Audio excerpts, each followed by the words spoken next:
Hello, and welcome to the Proactive Caregiving Podcast. As a CPA with over 20 years as an industry accountant, Jessica stepped away from the corporate world to become a full-time caregiver for her mother.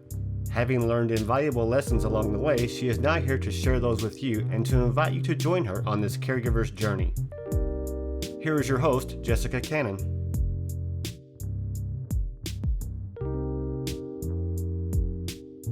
Hello, everybody. I'm glad you're here with me today. I am the Proactive Caregiver, and I specialize in educating others on how to be proactive by empowering you, the caregiver. Because if you cannot take care of yourself, then you cannot take care of your loved one. So today I wanted to talk to you about caregiver failure. More so, what it feels like when we hit that wall. And I think we all eventually hit that wall. Because sometimes our loved ones protest in such a way, it's to show us that they are still in control. They're still grasping to some form of independence. And other times our loved ones, they're experiencing pain, which can make them feel helpless. And accepting care can actually create that sense of hopeless reality for them. As caregivers, we step in with hopes to better their situation and give them a sense of relief. But when we do things against their wishes, occasionally, sometimes it has to happen that way, even when it's from a place of concern for their well-being, they might end up feeling violated. That type of response is not intended, but it's typical when our loved ones are experiencing anosognosia or dementia. That's a word that I'm learning to become a lot more comfortable with and understanding. Anosognosia, also known as lack of insight. This is a condition of severe mental illness. It's experienced by some in such a way that it impairs their ability to understand and perceive their illness, whether they're experiencing a mental illness or a physical illness or physical limitations. This condition is most significant. I appreciate this a lot more now, but it's more significant for those who experience schizophrenia or, in mom's case, bipolar manic disorder. This is also what creates that situation where they refuse treatment and sometimes medications. Mom occasionally had those moments of what some caregivers called stubbornness, denial, or even just resistant to care, that is. But those are the moments that I didn't realize what was actually happening. So in reality, to me, it looked like it was another situation where mom was refusing care because she was in another one of her suicidal tendencies. The more she refused medications, the more we were challenged to find new ways to convince her to take them or even trick her on occasions. Because where do we draw the line of when we care and when we choose not to care? We walk this delicate line. And I say it's a delicate line because to the outside world who doesn't understand what dementia looks like, especially don't understand what it becomes, we're the ones that end up seeming like we're insensitive or we should be doing more. But when we stop caring emotionally, kind of as that defensive response, I know I've done it. Providing care has to happen no matter what. But these moments when we hit that wall, sometimes we end up not caring or providing care in that anticipation that they're just going to refuse it anyways. So how do we not appear to be insensitive or to others that may see it as possibly senior neglect? Because no matter how many times I tried to tell myself, how would I respond? How would I act if I was in mom's position? I couldn't reconcile this because I still felt like in the moment, as mom's caregiver, that I was failing from time to time, especially when she was refusing my care. This is happening a little bit more often now. So I wanted to have an episode and actually bring some attention to this, because when I got used to caring for her and used to the tricks and tips that worked early on, I had a sense of confidence and I had a sense of relief and some contentment that my abilities to care for her, no matter what the challenge was, I would eventually find a way to convince her to help me help her, or just do what she needed to do out of her best interest, period. But as the times are changing for her, and as before, continuing to decline, I find myself feeling like I've failed her in some sense. And I know it's not the case, but this is what this looks like for me.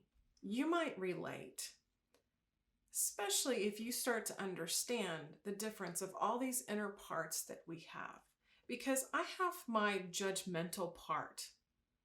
In that moment of refusal, I get frustrated because I know if she refuses medication, what that means.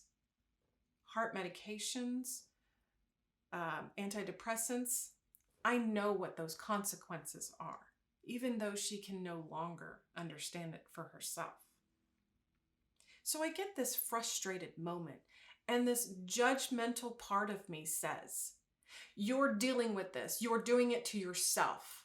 This is all your fault. But that's my defensiveness. I don't want to feel like any of this is my fault. And then there's the other side, what I like to now refer to as my true side, that tries to say, I'm sorry. I know you're uncomfortable. I know you don't like these medications. I know they don't taste good, but you have to take them.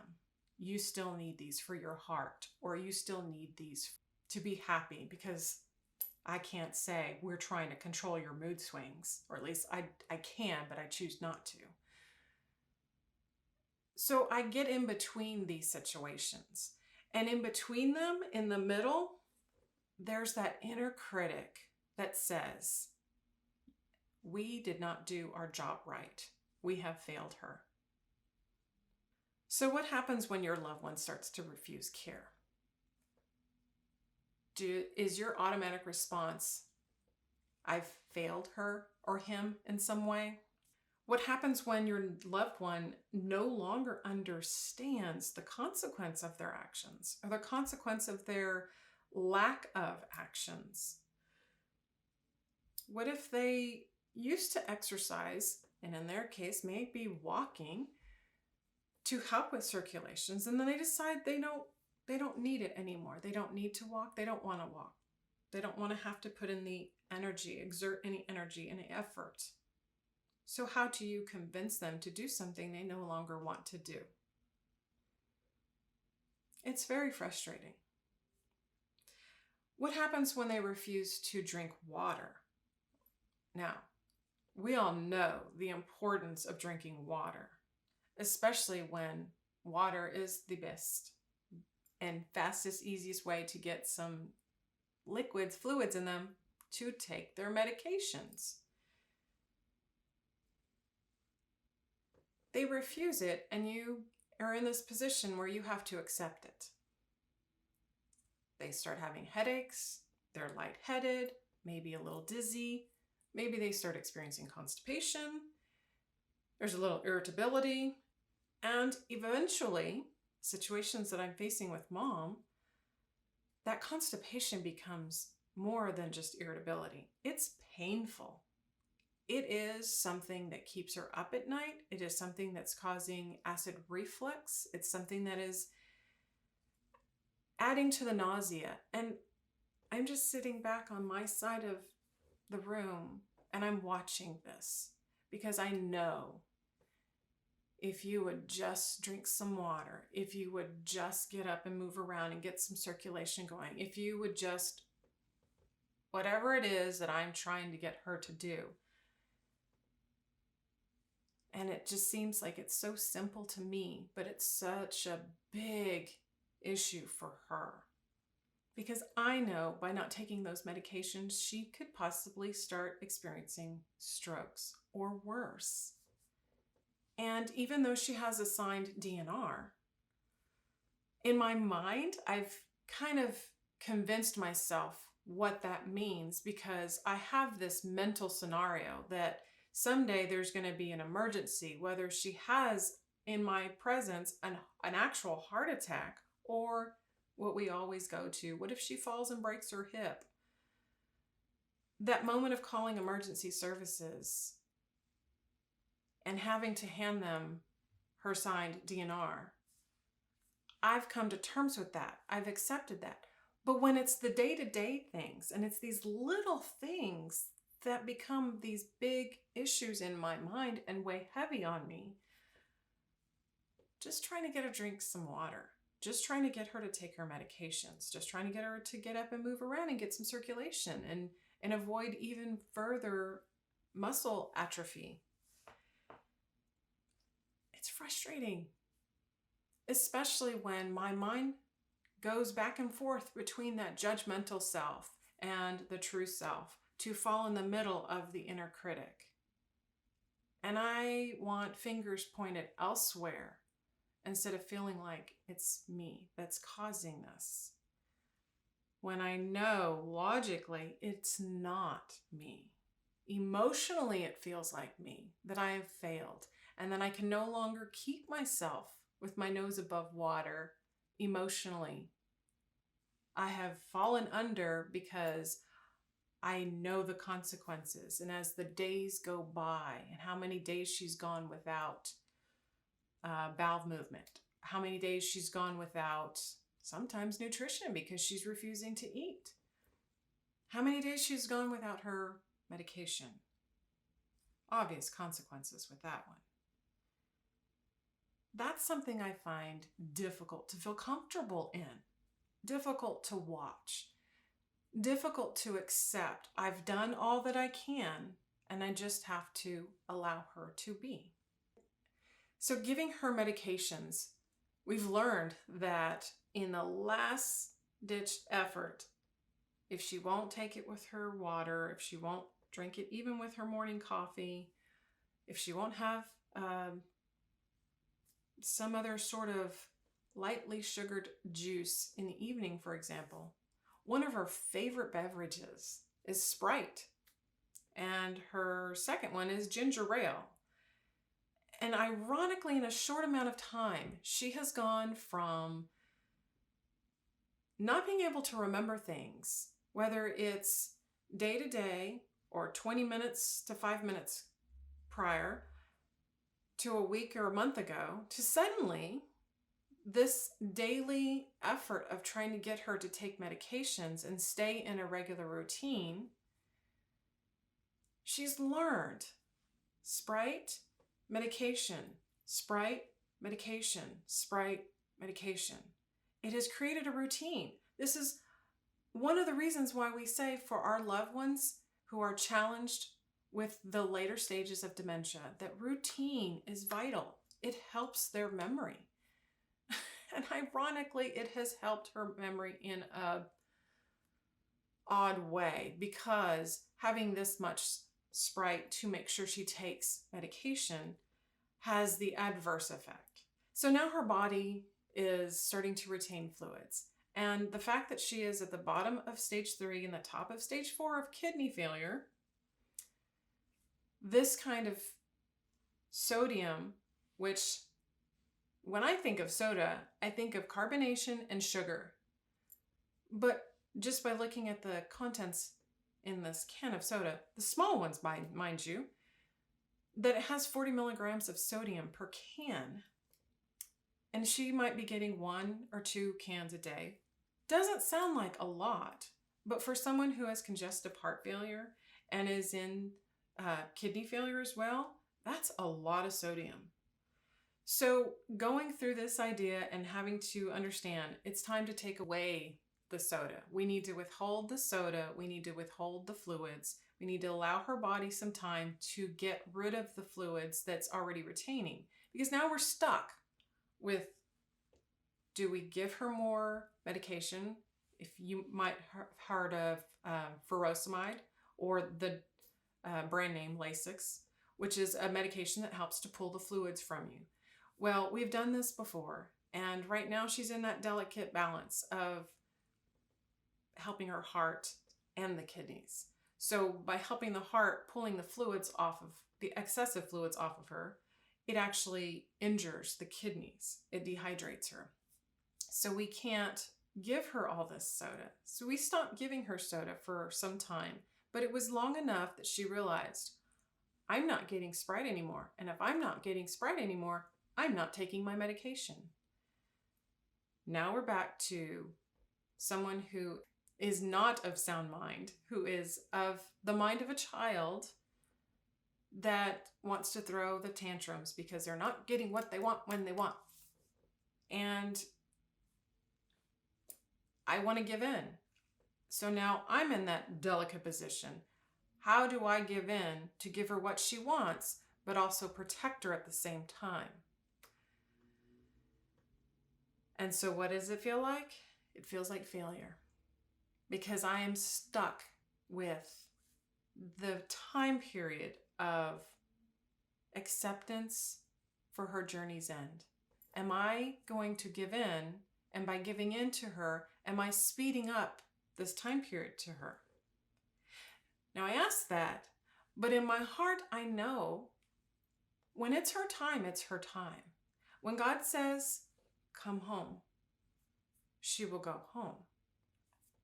And I feel that in that time period, I'll understand. But I'm not there yet. At least, I don't believe we're there yet. And so in these moments of this back and forth and trying to figure out what's good, what's healthy for her, what can I do to encourage her? What can I do to bring her some joy? What can I do to make her feel like she's got more of a quality of life? Because what happens in her protest to show that she's still in control and has a certain level of independence, the conversations start leaning more towards, why prolong life? We're all going to die eventually. The end is inevitable, so why prolong it? And here go my parts all at once again, because I'm screaming on the inside. What about me? Why am I not enough for you? Why don't you want to live for me? Why don't you see how much I'm trying to do to help you live your life? But then I'm reminded of one of the most important and valuable messages that I learned early on in this journey. This journey is not about me. As much as I want her to be able to appreciate everything that I'm doing for her, everything that her other caregivers are doing for her, it's not about me. It's about creating a safe environment for her. So she has protection and safety and security and love all the way home. So when mom refuses, and she's refusing care, and she's trying to exert this level of control, one day I find a trick that works. The next day, it's not going to work at all. I have to find another one. The next day, I have to find another one. Eventually, by the end of the week, I've run out of tricks. And I'm just frustrated. I'm exhausted. I'm beginning to feel overwhelmed. And I don't know what else to do. And I give in to that idea once again. Have I failed her because I couldn't figure it out? Or am I just fighting the inevitable, like she said? So, interesting enough, when I go through these thought processes, the accountant in me, the logical side of me, kicks in and says, you've done what you can. It's time to sit back. It's time to be still, and it's time to allow God to do his work.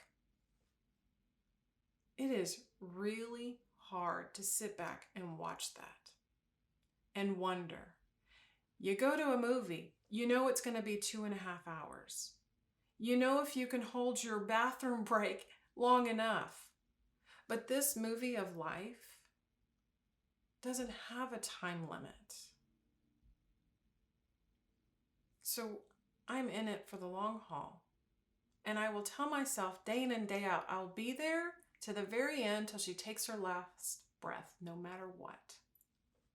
But in that moment of frustration, I find myself looking up going, okay, God, give me an indication. How much longer? I can't watch this. I don't know what to do. So what do? I give in with the sweets. I give in with the sodas. I give in like the parent trying to please the child and bring a smile to her face so that in the end, she got what she wanted. Maybe she sees it and maybe she feels the love. And maybe it's all doesn't matter. It's all going to be washed in the end. But I can't stop that idea of answering her question. Why prolong life? Well, let me be that devil's advocate and respond and say, why not enjoy what life you have left? Why not try to experience what you can while you can? And then she made a comment about feeling like she was in prison. So what did I do? I jumped to the response of that prison comment and I started to spruce up her surroundings. I started bringing in desserts that I know she loved. I started bringing books that I know she would love to read and more word puzzles that I know she loves to work on. French, seek and find, in fact. And then I realized later, I was responding to her comment about being in prison, thinking it was her literal surroundings. But for her, it was her body. Her body has become a prison. The life that she lives now is not the life that she remembered before. And that's the complications with anosognosia, the lack of insight. Because where she was in that point in time in her life, healthy, maybe she was a size 12 in clothes, enjoying life as it was before the mental break took place. Now, so many years later, and further down this progression in dementia, in her mind, she still sees the healthy person that's a size 12, enjoying or used to enjoy that level of life. And now she's not that size 12 anymore. Now she's quite a bit larger, but is quick to point to me how large I look, how big my clothes might be, how ugly my shoes are, how ugly my jewelry might be, and things that don't make sense to me. And so as I continue to go and give and provide care, and she's pointing out the negative, I start to think, how do I get the switch of mindset for her to see the positive? How do I get her to see the value in life in itself, the fact that she can still take a breath, the fact that she's still waking up every day. But those aren't the things that she's concerned with, because her breath that she gets every morning is a bit labored. The chance that she gets to move around is a little bit more challenging because she is a little bit heavier. And so I'm trying to find a level of understanding. What does it feel like on her side of the fence? Sometimes I don't even want to think past that thought because I don't want to know what that feels like. I want to prevent that as long as I possibly can. But trying to make a positive approach and show her what is so good about life only ends up frustrating me. See, what happens in this level of caregiver failure is we begin to fear the inevitable. We know it's coming, but that doesn't stop us from fearing it. And also, part of this fear is because I'm trying to give her not just a good quality of life, that part of me that's still the recovering perfectionist that wants things to be perfect in what's perfect to me in my mind is not what's perfect for her anymore. So now we're at that level that we just have to agree to disagree, and having to make those, once again, hard choices. Here's where the medical power of attorney comes out, where if I need her to have her blood drawn so we know the status of her kidneys, then that's what has to get done. I am now going to switch from the loving, doting daughter that she somewhat recognizes to the mean person that's making her have her blood drawn because she hates needles and they're going to have to prick her arm for it. And that's something that I logically know has to be done. But when it's all said and done, and I don't get the smiles and the hugs afterwards for caring in a way or making a decision that I know had to be made, I still slip into that thought. Have I failed her? Have I taken what little bit of quality she has come to understand and learn to live in? Have I taken that away from her? See, our minds get fixed on these worst case scenarios. We get overwhelmed by these feelings. And this fear creates helplessness. Just as she's experiencing helplessness and hopelessness through the pain and changes of her body, this fear becomes something that creates helplessness and hopelessness for caregivers. So even when we have these moments that have passed, whatever pending danger has passed, we still have that feeling of we have to be ready. We have to be ready at all times because this might happen or that might happen or that might happen.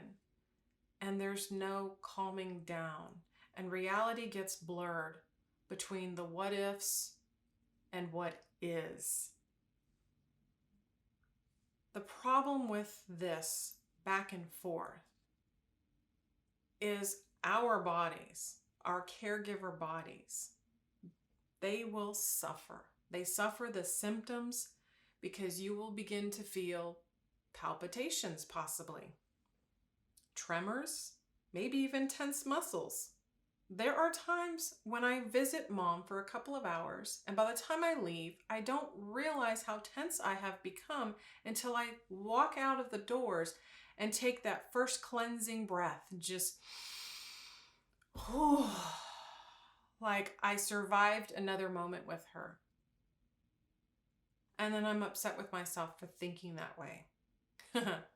I survived another moment. When she's surviving a difficult way of life, to live in the way she's living. So in the end, I've realized that this question of have I failed her? I can answer it and say no, I have not failed her. I have done the best I can with what I have at this point in time.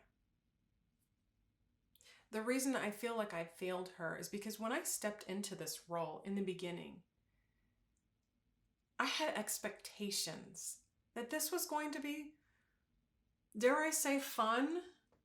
Because instead of me rushing off between luncheons for doctor's appointments for her and having to rush back to the office and get back to work and rush and get her dinner and then rush home to log back in and do some more work, I thought this was going to be more of a relaxed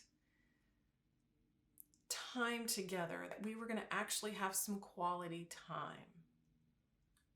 My expectations were different than what reality has become. So deep down inside, I know I haven't failed her. That true self that I know of now knows I have not failed her. Even when my inner critic or my judgmental side or my perfectionist side tries to convince me that I have, I know I haven't. Lowering my expectations for her used to feel like I was doing her an injustice. But now I understand it is a level of acceptance in the grieving process. Accepting what is and not worrying about what if. There is a difference, and if you can sit long enough in that and understand, then I hope this takes away some of your feelings of overwhelm, some of your fear and anxiety of where their journey is headed. Because if you realize this whole process that they're living and existing in, we have no control over this. We may be able to help here and there and do things like bowling, the bowling game of dementia. We can put the bumpers up and we can keep them in this safe environment, but we cannot control this lane that they're on. So if you're feeling like you're struggling with this idea, this emotion of caregiver failure, I want you to consider just a few things. When our loved ones reject care, with all their health issues considered, it may seem like they're in denial. It may seem like they're just being stubborn. It may seem like they're rejecting you for some past unresolved issue that might still be lingering in the back of your mind, that's still stuck in like a thorn in your broken heart. But someone with this mental issue, whether it's anosognosia or any form of dementia, depression, someone who's withdrawing from life, they're dealing with a mental illness that is no longer conscious to think clearly. They're not in denial. They quite literally are not in their right mind or a pleasant mind. And even when these symptoms are evident to you, your loved one is lacking self-awareness. Their response may come from a fear of pain, like mom with the needles. She doesn't want her blood drawn, so she is afraid of any type of care that would need to be done to help us understand what her care needs have become. But fear and stubbornness also comes along that are typical variations of anosognosia. If your loved one has experienced any kind of head injuries, either years before or even now, if they really have fallen, maybe not broken that hip, but have fallen and had a head injury, or Maybe there's been some TIAs, the trans-ischemic attacks, the mini strokes. You might be witnessing some early signs of dementia if you're not already on this journey further down. Because what it took me a while to understand was damage to the brain is something that hurts our self-image, that self-awareness. Being frozen in time, I could never understand why Mom would insist on wearing clothes that don't fit her, even if it meant leaving zippers and buttons open, because in her mind she was still the size 12, and she would force the clothes on if you let her. This lack of insight causes a person to avoid treatment and sometimes stop taking medication. You might notice changes of sleeping or eating habits. Again, these are things that are not in your control. The hyperactive behavior that it might cause, those are things that are not in your control. They can be helped with those bumper pads again in terms of medication, but it's completely out of your control. Getting a diagnosis, going to a psychologist or neurologist is the best thing you can do if you haven't already. And if you have and you're on this journey, similar to what I'm experiencing, the one last thing I need you to understand, you are not a failure. This process includes you, but it's not entirely about you. You are doing everything you can with every bit of resources you have at your disposal. It is a journey that was never considered to be easy, was not a straightaway with no bumps in the road. But as you have learned to adapt to those twists and turns, and sometimes more than just a few bumps, just keep that in mind, that you are not a failure. You are on this journey with them to help your loved one navigate their way home. And I hope you can appreciate that now. Because knowing all of these different personalities that I have, I'm able to appreciate this difference and the feelings, the things that cause my thought processes to go all over the place. Because when it all takes place and it happens in the way it does in the moments at certain times, it's that indicator and reminder. I need a break. It's time for respite time. It's time for self-care. So part of my self-care is adding yet another mantra. I am not a failure. I am a caregiver. Thank you for joining and listening in today. I hope this gave you a little bit more food for thought. And until next time, be proactive. Take care, everybody. Thank you for joining us today. We really hope you've enjoyed this episode. To learn more about proactive caregiving and to hear other episodes of this podcast, please visit www.jessicalazelcannon.com. This podcast is produced by Cannon Light Media, LLC, www.cannonlightmedia.com. Music provided by Chris Paradise.